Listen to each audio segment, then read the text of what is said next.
talking about rain boots. You can see I have got mine on still. Let's look at the 7-day, and I'm going to make my way down here. Again, it's a great day to ride all the slides here at the Elise County Fair. And for now, I'll send it back to you guys. Yes, I'm in a casket right now, and it appears like we're having a little bit of difficulty opening it. You guys would have been in trouble if I would have been stuck in here. But we are going to be talking about a few more events, and bear with me as I try to get out of this. I don't always sit in a casket, so this is a little difficult. All right, well, I'm here again with Paul, and of course, that is difficult to get out of. So it is feeling sticky. In fact, it's great ponytail weather. You might want to throw your hair up. I know where my hair is going up at the end of the show, but this is a look at your frizz cast. A message in the bathroom, not as profound as you can see we're up to 85 by 11 a.m., but your heat index is already up to 90, so we're going to quickly warm things up throughout the day. It's going to be another hot and humid day, so you need to stay safe. Now, it's been sitting generally over Tennessee, and you can see some more of that activity to the south of that front. This area of low pressure will meet up with that front, and this will start to move a little bit more to the north, so that will bring that activity back into our area. And all of this activity continuing to track to the east at about 55 miles per hour. We've got those severe thunderstorm warnings as well as that tornado warning out there.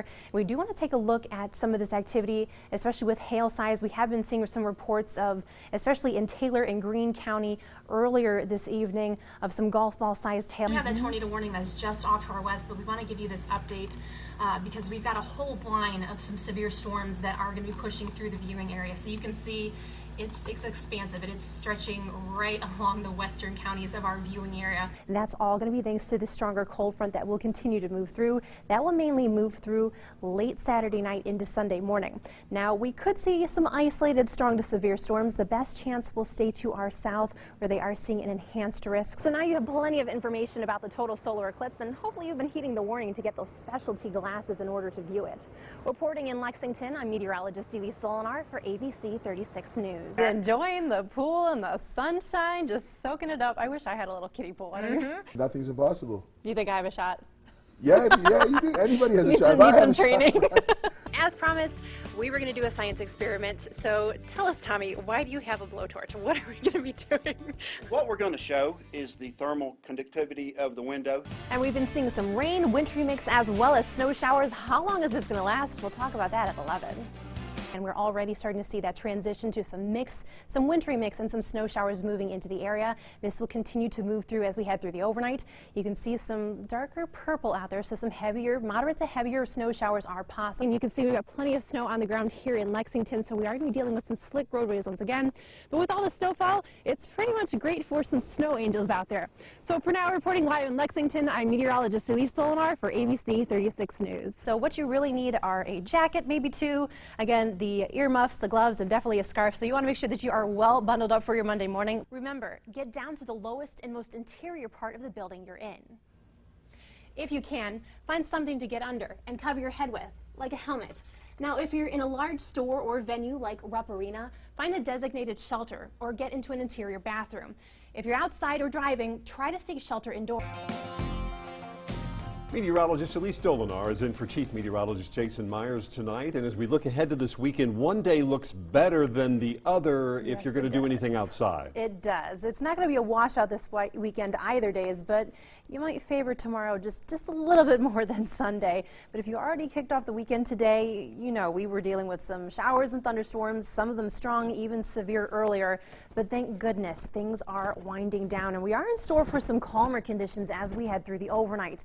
But taking a look right at live HD radar, you can see through a good portion of the viewing area, we have seen some drier weather working in, but we still have a line of some showers and possibly an isolated thunderstorm or two working its way through eastern Kentucky. But this will continue to push out through the viewing area, and we are overall, again, going to be seeing much quieter conditions as we head through the overnight.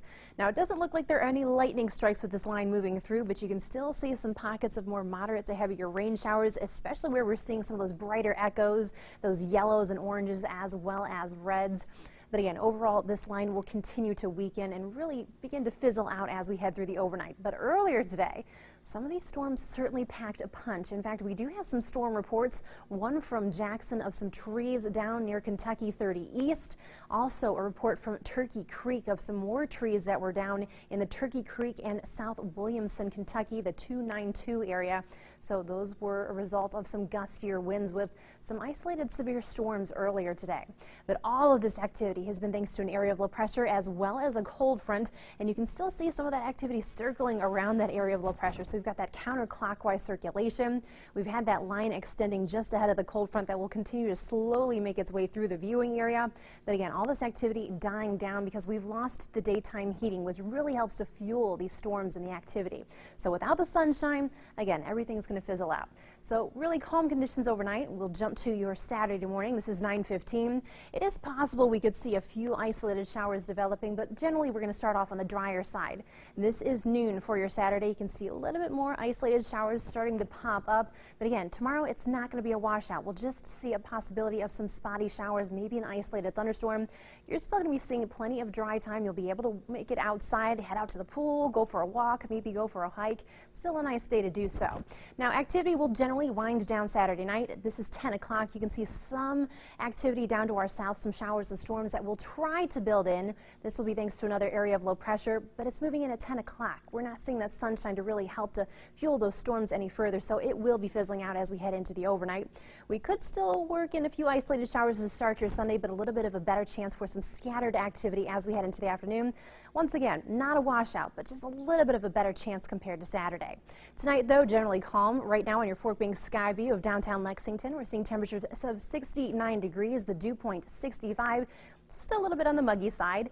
Overall, we'll see temperatures dropping around the mid-60s tonight. Storms again will be ending. Tomorrow, a great morning to get out for any brunch plans. We'll see temperatures about 69 degrees by 9 a.m., 74 by 11. Might even work in a little bit of sunshine. Again, should be staying dry.